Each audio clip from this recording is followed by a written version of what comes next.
בזמן אמת עם ראובן אריאל. טוב, אז אנחנו עם היועץ של הישיבה, הרב דוקטור אהוד נהיר. אנחנו נשאל אותו עכשיו כמה שאלות ונקבל תשובות מדברים שבערו בישיבה. אז שאלה ראשונה, אם תוכל לספר לנו קצת על מה אתה עושה בישיבה ביום יום? זו שאלה שגם אני שואל את עצמי מה אני עושה בישיבה היום יום. עוד לא, אין לי תשובה ברורה. מקבל הוראות מהתלמידים. מעניין.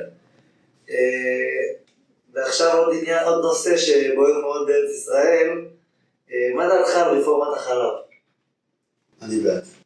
בעד לייבא חלב. שיהיה פה חלב קודם כל, לא תמיד יש פה חלב, לפעמים מגיע ואין חלב. למה? תבוא לחדר מורה, לפעמים יש חלב, לא תמיד. זה כבר תלוי בשף דהרי. אתה רואה? שיתחיל לעשות את העבודה שלו.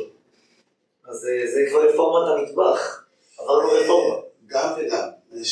הרפורמות קשורות לזה. כל עוד יש בן אדם אחד ששולט פה על החלב, אנחנו נמצאים במצוקה.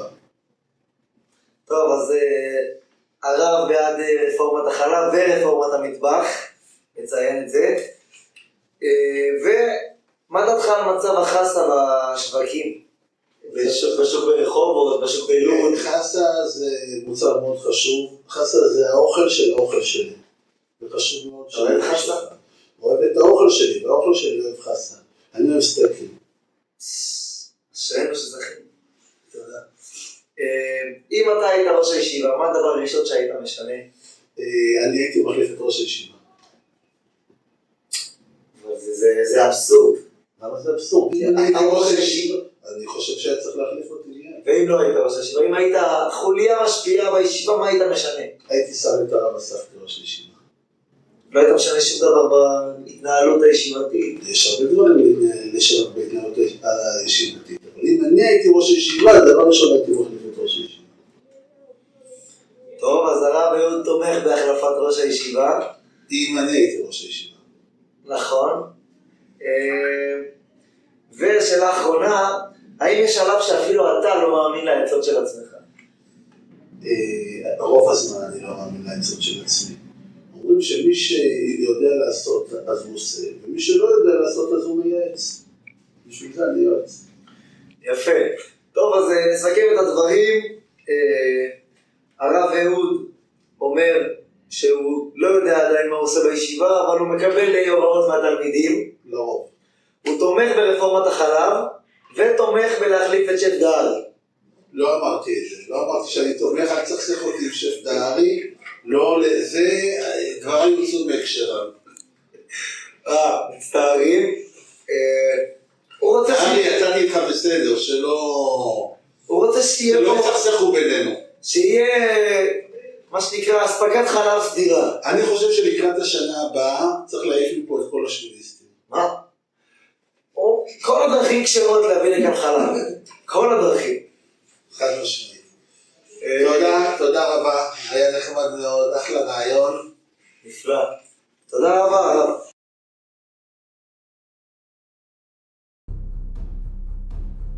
זמן אמת עם דליה משכילה. טוב, אז נמצא איתנו הרכז הפדגוגי, הרב נריה בוסקילה. שלום הרב נריה. עכשיו אנחנו נשאל אותו כמה שאלות מהלב של הישיבה לימודי התיכון. נשאל אותו כמה שאלות שצצו בקרב תלמידים. טוב, אז שאלה ראשונה, עד כמה אתה אוהב את אלירן מ-1 עד 10?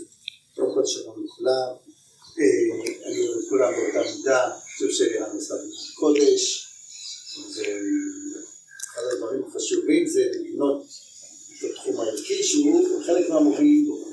כשזה מתנגש מגולל על מי? מתנגש במה?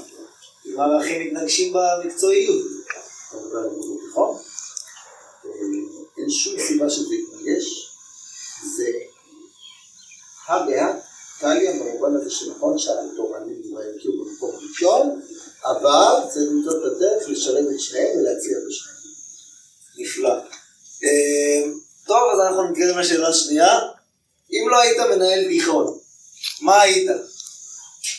קודם כל אני אב משפחה, אוהב את משפחתי מאוד, ואני מאוד מאוד אוהב את הנושא הזה של תרומה, של נתינה כלפי הציבור, ויכול להיות תחום החינוך, שזה משהו שמאוד מתחבר אליו בגי.